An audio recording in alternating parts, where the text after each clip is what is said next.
sellers were clearly in control of the ag markets again.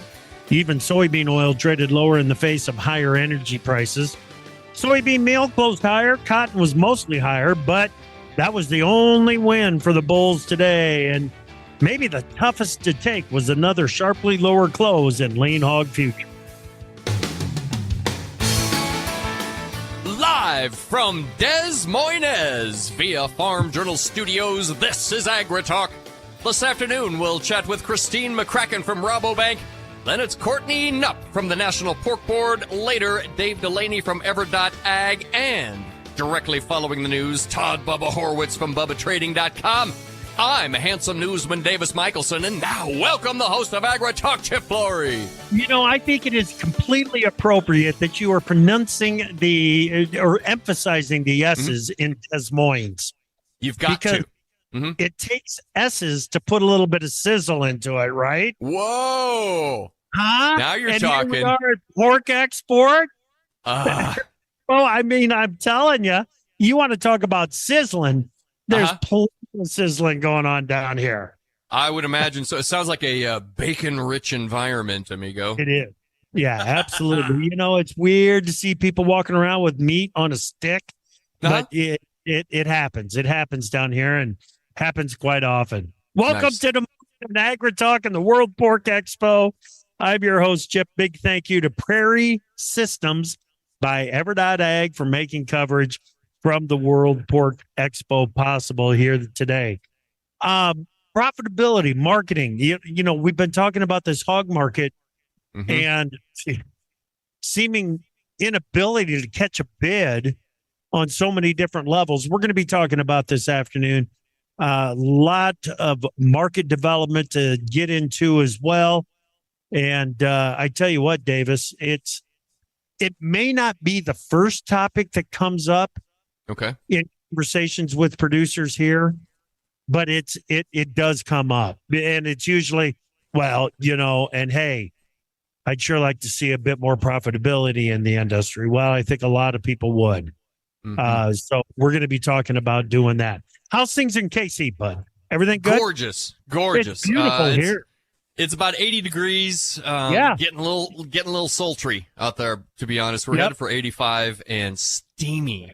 But I think it's going to break. I think we may get a thundercracker here before it's all said and done. Well, we had one roll through last night. Took a lot of the humidity with it. It's a beautiful day. Yeah, beautiful day down here in Des Moines. All right, let's get to the markets in the news. What do you got? Whole chip wheat futures were lower today as traders continue to book profits following the recent rally amid advancing winter wheat harvest.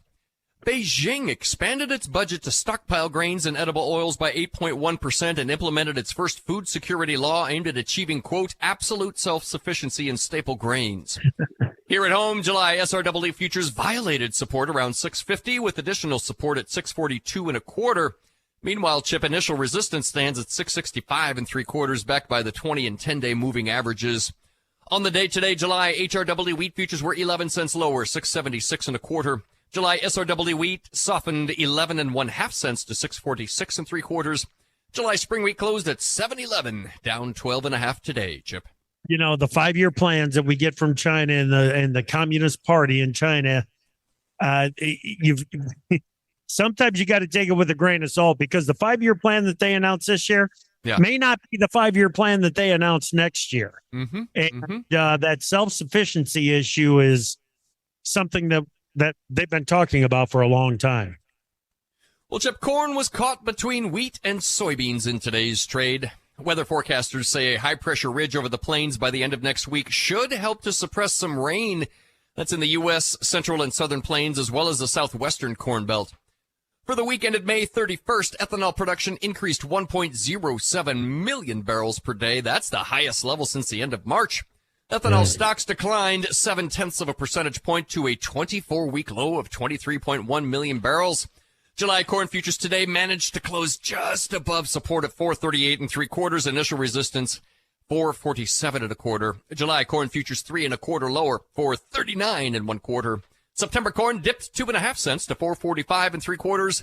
December corn futures closed at 459, down 3 cents today. Very critical support levels. We are just under some of those spots right now that that carry RTAC advisory was talking about Monday afternoon. Boy, we need some strength in the market before the end of the week, or it's going to trigger some additional selling. Well, soybeans tried to work higher early in the session, but succumbed to price pressure around midday. Soybean meal futures corrected to the upside, limiting that pressure on soybean futures. However, softness in soybean oil alongside hefty pressure on wheat pulled soybean futures lower. July beans respected support at 1173.5, while resistance now stands at 1187, and that's backed by several key moving averages. July beans just 1 3/4 lower at 1177.25. August beans fell 3 1/4 cents to 1174 1/4. November beans closed at 1150 1/2, down 4 1/4 cents today. Flashed green early, couldn't hold on. Well, even July soybean meal up $4.40 a ton today wasn't enough to offset the selling interest in the market. July bean oil off 49 points. Yep. Well, July cotton today was 96 points higher, but 74.44. On your Livestock's live and feeder cattle futures firmed early in the session, but unable to maintain gains through the close. Wholesale beef prices remain strong. Select rose 77 cents. Movement improved. June live cattle 40 cents lower, 181.77.5. August feeders off $1.20 to 254.82.5. And on the snout side, June lean hogs extended below support. Initial resistance now stands 92.91. June hogs today 60 cents lower, 92.10. October off $1.25 to close at 79.42.5. Chip. All right, thank you very much, Davis. Let's bring him in. Todd Horwitz, BubbaTrading.com. Bubba, say hey to everybody at the World Pork Expo.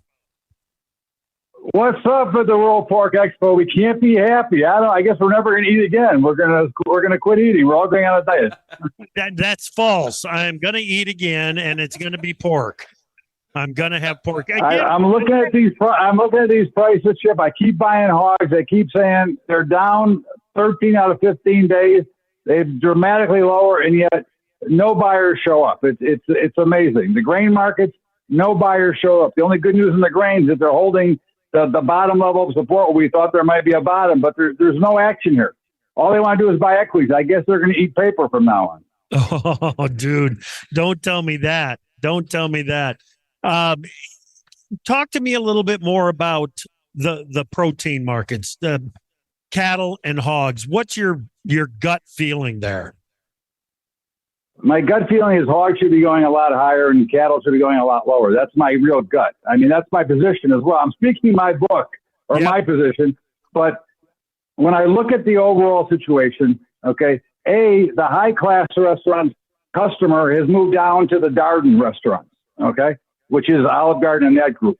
Yep. They're not buying anymore, yet cattle prices remain high. I don't think they deserve to be up here. I've seen this movie before, and I think that they're going to come down 10 to 12%. But for now, they've been holding up, and the real puzzling part is the hog market has been down every single day. It's like they don't even have a chance to get a rally. I mean, the last 3 days, they're down $6 in July. I mean, I haven't seen movement like this, and I can't remember how long, where we've gone just straight down from basically 110 to 92. Yeah, the rug has been pulled out from underneath the market. There's no question about it. Bubba, thanks, man. We'll talk to you later. Nice talking, everybody. Thank you. All right, Todd Horwitz, BubbaTrading.com. We are going to be talking fundamentals of the market up next. Christine McCracken, Rabobank.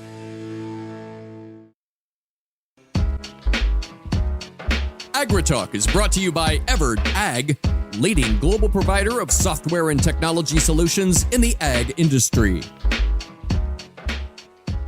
Welcome back to AgriTalk. We are live at the World Pork Expo down in Des Moines. A big thank you to Prairie Systems by Everett.ag for making it possible for us to bring you coverage. And with that in mind, let's make time for this industry spotlight. Joel Stave, the founder of Prairie Systems, joins us right now. Joel, welcome and thank you. Thank you. All right. Glad you're here. Tell me about Prairie Systems. What is the technology? What does it bring? Yeah, so we offer two core technologies, the feed allocation system and smart order, and both of them really concentrate on that digital supply chain of feeding an animal. Okay. And what you're trying to do is make the producer more efficient in what they're doing, right? Yeah, we're trying to make feed get there, the right feed, get there at the right time, to the right bin, and then be traceable. Yeah. Yeah. You were recently acquired by Ever.Ag, correct? Correct. What's got you excited about this? Yeah, just basically it's a good home for us. It's they're a global leader in software. They focus on the supply chain, which is our wheelhouse. So all the way from farm to mill to back to delivery to bin. That's their focus. They've done that strong in the dairy side for years, and we're glad to be part of that family. Yeah, very cool. So if a producer gets involved with the Prairie system, what should they expect from you? They expect for us to provide them a 24-hour, 7 days a week way to order feed and manage their animals. Nice. It's all about making that producer as efficient as possible. Where can listeners go for more information? They go to ever.ag or prairiesystems.com and ever.ag, prairiesystems.com. Yep. Excellent. Joel, thank you. That's Joel Stave, founder of Prairie Systems. All right, let's bring in Christine McCracken from Rabobank, protein analyst there. Christine, it's good to see you. How are you? I'm doing great. Good. Glad that you're here. What do you make of the expo? It's a great event. Obviously, it's well attended this year. Beautiful weather. Can't beat it. I think it's pretty exciting. Yeah, the crowd here today is pretty awesome. This is, well, I've been down to the Pork Expo several times. This is one of the best crowds I've ever seen down here. Yeah, so it's not raining. Yeah, so that's for now. Got that out of here along with some of the humidity last night. For sure. It may not be the first thing that comes up. Sometimes it's a policy issue, Prop 12. Sometimes it's animal health issues. But profitability and what's going on in this marketplace is always part of the conversation with producers down here, Christine. What you heard, Baba? He just was talking about the market's been under pressure, the futures market. What's that coming from? What's the source of this? Well, we've had some really nice weather here and putting a little bit more weight on these pigs. I think there's some concern right now. Weight's been coming up, and I think that maybe the market's looking at that and wondering how much more pork we might put on the market here in the short run. I do see it as kind of a temporary situation tied to this nice weather we've had. You look at export markets, they continue to be good. I think you'll hear from some folks here later about that. And, I think that that's a good story and it remains a good story. Domestic demand could be a little better, to be honest, but we think that'll pick up here as we move into the back half. You look at beef supplies being so tight. You talk about that all the time. Yeah. Chicken. Yeah. Chicken has been tight. We've had ongoing disease issues, not just high path, but metapneumovirus, which is really cutting back the chicken production. So we've got some things that are keeping chicken supplies lower than we'd expected. So I am optimistic about pork demand here in the second half. Yeah. Okay. We're going to talk more about pork demand and the issues that are moving the market. But is there anything in that hogs and pigs report that you look at and say, okay, here, this is part of the problem right here? Problem or solution? We've had really good productivity. That's the reality. Huge. Yeah. And that's been a function of this really great health, situation we've been in. Now we've broken with PRRS here lately. You look at it, we're above trend on PRRS and so that maybe we get a little bit lower number here in this next report. And then we'll start comparing against some really tough numbers. So maybe a little less productivity increase going forward. But for now, that's obviously offset all that sow reduction we've had. And the reality is that's more pork on the market, and we've got to chew through that. Yeah. It is absolutely something. Every time that you get a 1% cut in the number of sows, you get a 1.5% increase in the number of saved pigs per litter. And the industry just looks at it and says, well, that's more pork. And they weigh heavier, as you just pointed out. So is it just a demand issue? Well, you've got to balance supply and demand. We've got a little bit more pork now so on the supply side, and then demand here domestically we haven't been able to move all that in the short run. But, we look at it as kind of a temporary situation. It's still good. It's not as bad as it was last year. Look, we're sitting in a much better spot today. But the reality is we get into the fourth quarter, we're going to turn negative again. And the industry hasn't really taken enough sows out to get to a really nice position here for the next couple of years. So we'll wait and see. But right now, it looks like we're going to run into a bit of a supply, too much supply again later this year. Yeah. In the economy that we're in, some consumers are having to make some adjustments on what they're buying and stepping back, trying to spend less at the grocery store. Why is it that it seems like consumers when they make that move, they go from beef to chicken and not beef to pork? I think a lot of that stems from their comfort in what they're comfortable cooking. I mean, the reality is that not everybody can cook pork well.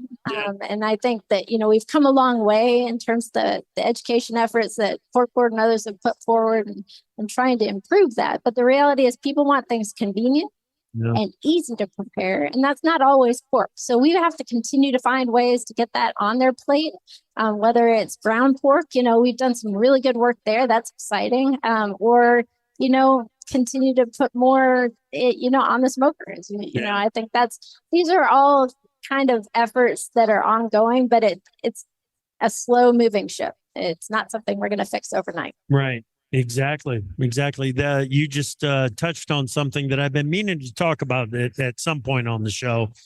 And if you have not tried ground pork tacos, you need to try the ground pork tacos and start to pay attention there. That's good stuff. Good stuff.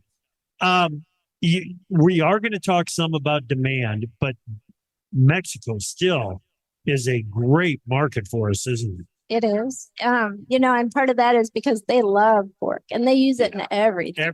And they just aren't self-sufficient. The reality is they're short pork. They continue to have health challenges down there that limit, their production. So it continues to be a great market. And now, you've had outbreaks of avian influenza that have really limited their chicken supplies. Chicken prices are up, up about 20% now in just a couple months. So the reality is that pork's super competitive. We're great suppliers. They're a great, partner of ours. But now we've had a recent election, new president.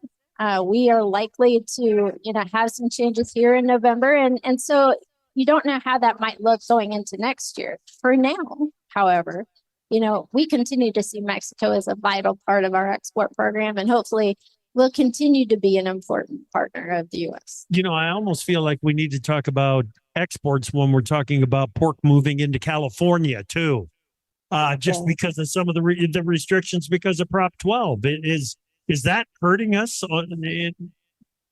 Yeah, the struggle with California is that the enforcement function, we've been talking about this. They haven't been enforcing the rule maybe as strictly as we'd expected coming into this. So, that's part of the story. I think the other piece of it is that there's a lot of imported product that's going into California that's maybe finding its way into some of those markets that's displacing U.S. product. But generally, we've seen a hit to demand in California, but it's really hard to measure right now. Okay. Only got about a minute left. Profitability. You look at some of the back month futures, and there is some profitability opportunity there, isn't there? And I think we'll continue to see that as long as we can keep this crop going. Yeah. That looks good though from where I sit today. So, I do think that there's some ways to make money. I do think that producers are sitting in pretty good shape. Like I said, a lot better than what we had been, but they need to be managing that risk. I think that, beating the drum on risk management and making sure that you're doing the right things there. That's where a lot of these advisors that are at the show this week can help. Certainly there's some things you can do to protect your margins and now might be a good time for that. Yeah, absolutely. There's lots of tools that are available to a livestock producer out there. Some haven't taken advantage of everything that's available. Process, right? Yeah, that's right. That's right. You guys, Christine does great work. You can get more of the work that she does at Rabo Finance. Rabo AgriFinance, yes. Yes, RaboAgriFinance.com. Thank you, Christine. Sure thing. Christine McCracken from Rabo. We'll be back in a moment. Let's go to the markets page at profarmer.com and check today's closes, where July HRW wheat futures were 11 cents lower, 676 and 1/4. July SRW wheat softened 11 and 1/2 cents to 646 and 3/4. July corn futures were 3 and 1/4 cents lower at 439 and 1/4. December corn futures closed at 459. That's down 3 today. July soybean futures 1 and 3/4 lower at 1177 and 1/4.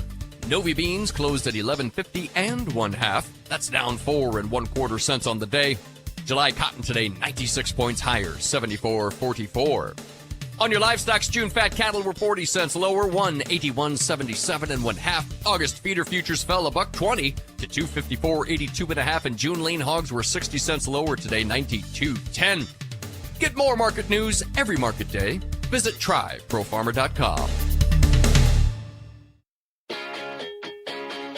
Opinions expressed on AgriTalk do not necessarily reflect the views of Farm Journal Broadcasting, affiliate stations, or sponsors. You're listening to AgriTalk, where the conversation begins. Join us at 855-4-TALK-AG. Welcome back to AgriTalk and the World Pork Expo down in Des Moines. I'm Chip. Glad that you are with us. Big thank you to Prairie Systems by Ag for making our coverage from the World Pork Expo possible.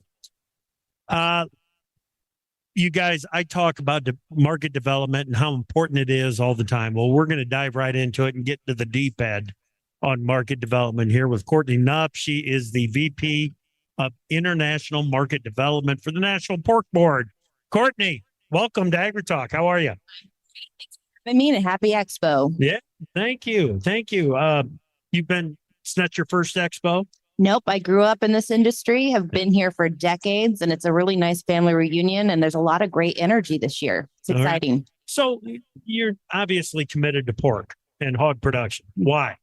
I grew up on a pig farm in Southeast Iowa. It's just part of our community, our family DNA, and it's some of the best people in the world to work for. Well, when you say pig farm in Southeast Iowa, you automatically think of Washington County. Is it Washington County? You got it. Hey, how does that happen? I mean, it is the highest concentration of hog production in the country, right there in Washington County. It's cool. Yeah, it's a great ecosystem. I mean, the pigs and the crop ground and the processing. We have everything in proximity. It's a really sustainable feature, and it's a great pillar of our community and our economy. The only thing that you got down there, though, is you got a bunch of birdos. And I don't know what you got to do to manage that, or do you just live with it? You just live with it. Really? Yeah. Mm-hmm. Yeah. Maybe take advantage of it since it's there. I don't know. They're good people. They are. You know that. All right. Talk to me about your job there at the National Pork Board. It's important for those that are contributing to the effort to understand exactly what it is that you do. What is it? The National Pork Board is the research, promotion, and education catalyst forum and body for our industry. And in that is demand creation. Yeah. Internationally, 30% of our production last year went overseas. We export to over 100 markets. And it's my job at the National Pork Board to make sure we create a diversified strategy, that we create options for different products, for different parts of the pig, get the highest value for them every day, and create a brand that's differentiated for U.S. pork versus any other origin that they could get product from. Yeah, cool. We talk about those countries that are at the top of the list on, developing those markets and maintaining those markets. But the second half of the list has got to take a fair amount of product. They do. The top 10 would probably be 80% of our right. Exports would go to those. But the other category, it's growing. We look at those Central American countries. We'll look at the other Latin countries, yeah. Southeast Asia. It's an exciting time. The country continues to develop. They have an appetite for pork. We're going to grow that consumption, and we are going to compete for it to be U.S. pork. Yeah. When you talk about developing a market and God, I don't, it's not introducing U.S. pork, is it?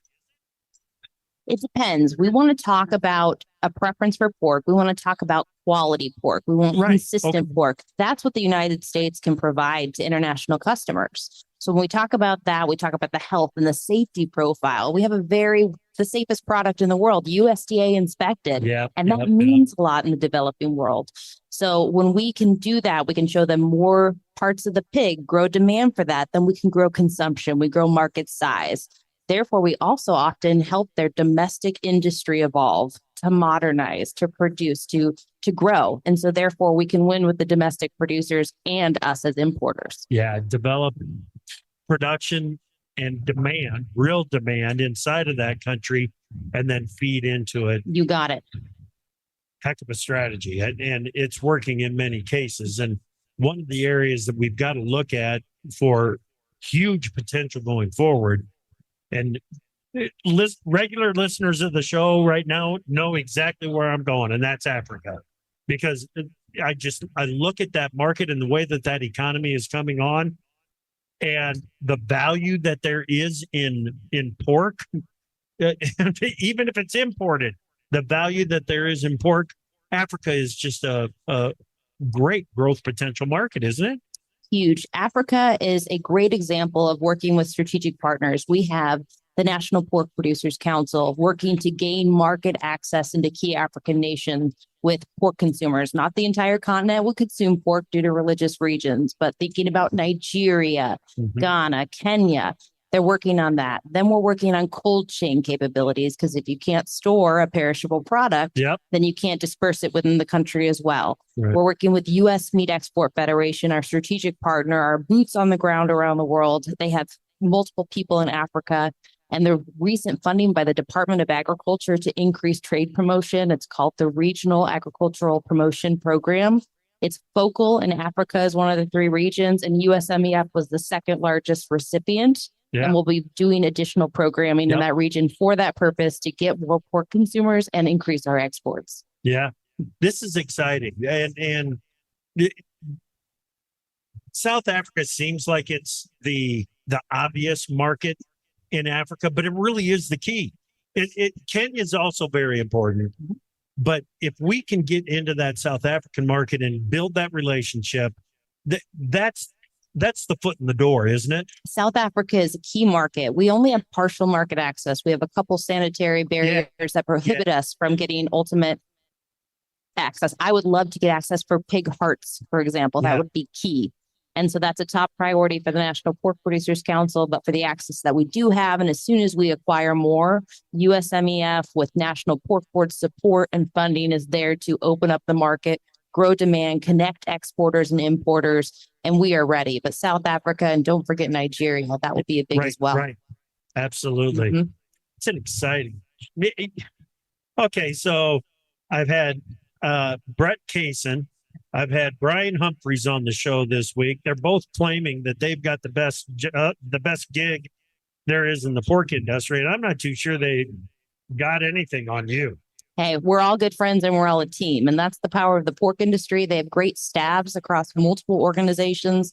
I'm proud to be a part of it. And I'm proud to see exports continuing to flourish. It wasn't that long ago, 95, we were still net importers of pork. So think about just a couple decades. And now we're poised to be the #1 pork exporter in the world, likely to overtake the European Union for that top spot this year. Wow. It's exciting. It's amazing on a lot of different levels. And part of the reason is that European pork production is coming down. We don't want to go that path. Let's maintain production. Let's build production, and let's generate more revenue from it. And exports are one of the ways that we're going to do that. As I said at the very start, we cannot ignore those established markets that are there. Is there still development to do in Canada? Is there still development to do in Mexico? How are those markets? Yeah, these markets, what we would say is established. Let's talk about Korea, for example. I was just there. USDA Agricultural Trade Mission, the National Pork Board was a participant. And with our partnership with our government, U.S. Meat Export Federation, this is a market that was our top 5 in value and volume last year. And this year to date, they're up almost 60% in value. Their appetite is growing. They've introduced new cuts, higher value cuts. We've moved from retail to food service. That's a higher value proposition. They are leading in e-commerce, home meal replacement using U.S. pork and beef, restaurant meal replacement. It's an interesting market because they are mostly single households. They love convenience and they order everything online. They're willing to pay for it too. Yeah. And they value U.S. product. Yeah. So these developed markets have plenty of places to go. Does the sustainability issue come into play in that market? Sustainability in these markets, Korea and Japan, is definitely a topic of conversation. Are these consumers willing to pay more? Not likely. It's more just it's our ability to operate and compete. Gotcha. It's table stakes. We have a great story to tell. We're telling it every day. Continuous improvement, our focus at home, and just the story of Americana. Sustainability, in addition to safety, quality, and consistency, are our brand attributes for U.S. pork, and they do set us apart. Okay. Before that trip to South Korea, we had Undersecretary Alexis Taylor, on to talk about what the goals were and so on. That trade mission effort, is it working? Yes. The beauty of U.S. agriculture is truly the innovation and the incentive of the private industry and the public sector working together to maximize opportunity. Everyone has a stake in the game. When an industry like the National Pork Board can fund U.S. Meat Export Federation, our dollars receive matching funds from our Department of Agriculture, doubling, our impact in market. It's truly a partnership that is envied by other countries. These trade missions show that the United States is serious about the agricultural product portfolio we have to offer. Pork and red meat is at the top of that list, especially for Korea. And we're so lucky to have the support of a government and a system like we do in the United States. And it's really enabled us to become the near top exporter in the world. And it's really important to take real producers with you on these trips, isn't it? All the time. They are the best marketing material that we have. And that's who the importers want to talk with. Exactly. And our producers need to know that their investments in market are showing a return on that investment. They are able to talk about how we produce a quality product, how it's a safe product, what it's like in the United States. Not all of our competitors have that ability. Our producers in market, it's a top priority for us. They want the kind of experience so that when they get a shipment of pork, they can say, listen, I know that the Nutt family was involved in producing this pork. I know that the Hora family, I know that the Berto family, I know that Washington County, Iowa was involved in producing this pork. You know it. It's good stuff. Courtney, thanks. Thank you so much, and enjoy Expo. Thank you for everything, and we'll continue to keep our eye on exports. It's going to be a good year. Good deal. That's Courtney Nutt, National Pork Board VP of International Market Development. We're going to have a market talk with Dave Delaney next.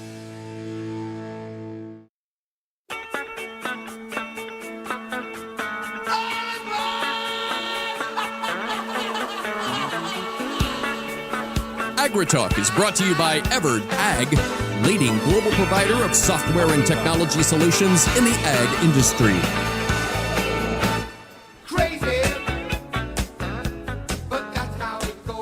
Welcome back to AgriTalk. I'm Chip. Glad you are with us for our coverage from the World Pork Expo down in Des Moines. Big thank you to Prairie Systems by Everett Ag for making our coverage possible. With that in mind, let's make time for this industry spotlight.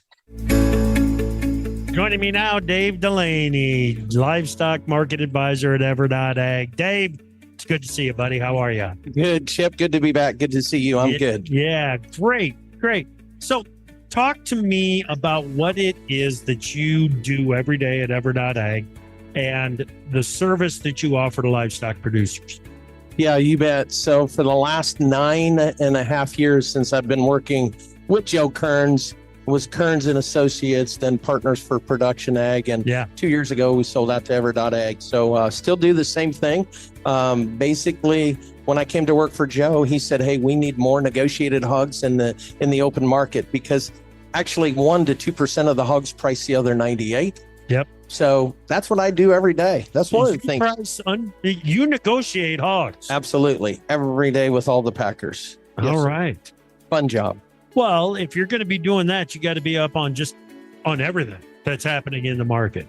Try to be. Right. Absolutely. I hear about demand from the product side all the way to wean pig prices, everything. So what's the biggest issue that the challenge? What's the biggest challenge that the market is dealing with right now? Is it on the supply side or is it on the demand side? I think it's demand, actually. Yeah, Really? Yeah.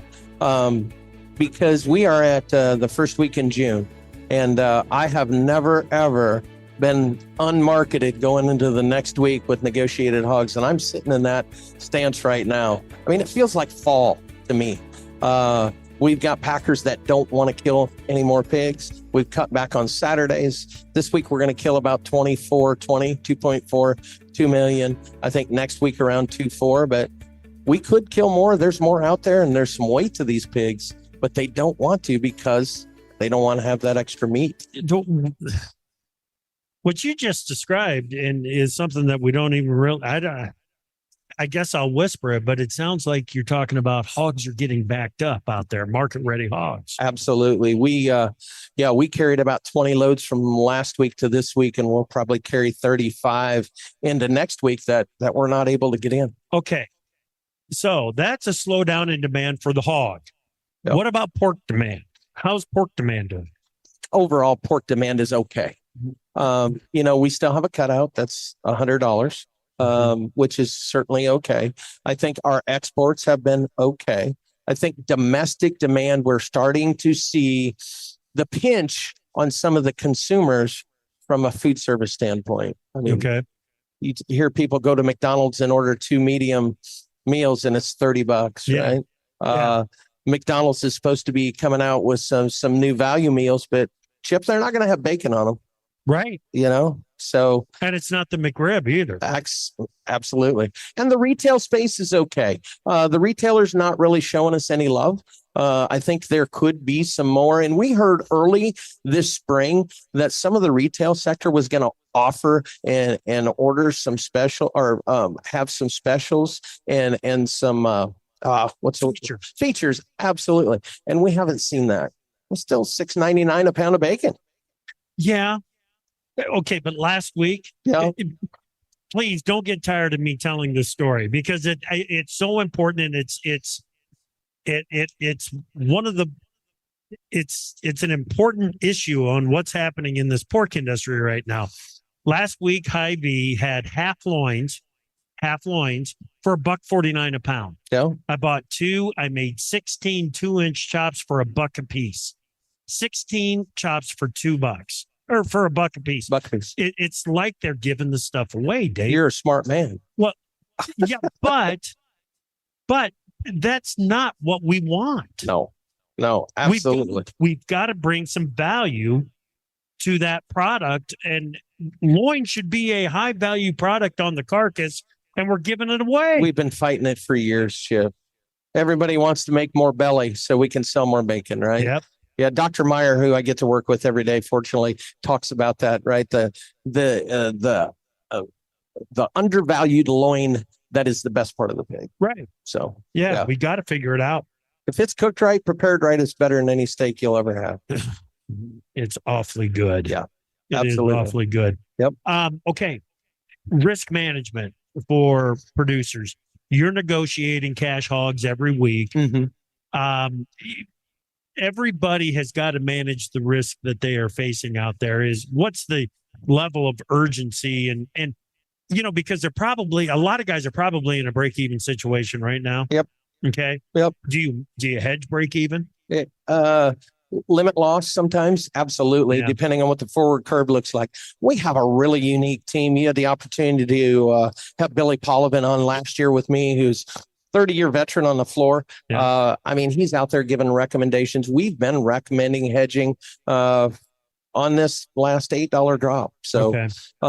Both on the hog side, we've been a little patient on the grain side and the input side, but we're feeling like it's time to start doing a little bit on that side as well to get your whole crush covered. These last 3 days, Dave, come on, it's got to end. I know.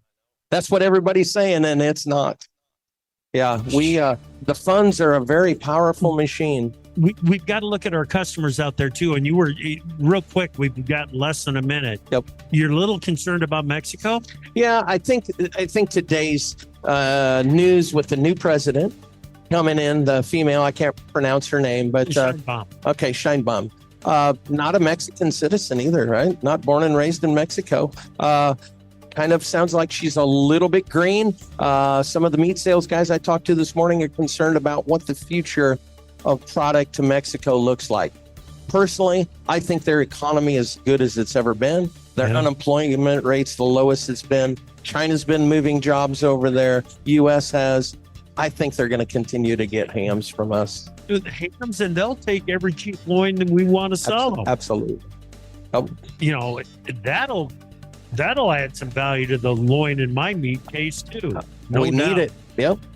Dude, we are out of time. We can talk all afternoon. Dave, thank you so much. My pleasure. And thank you to Prairie Systems by Ag for sponsoring coverage from the World Pork Expo.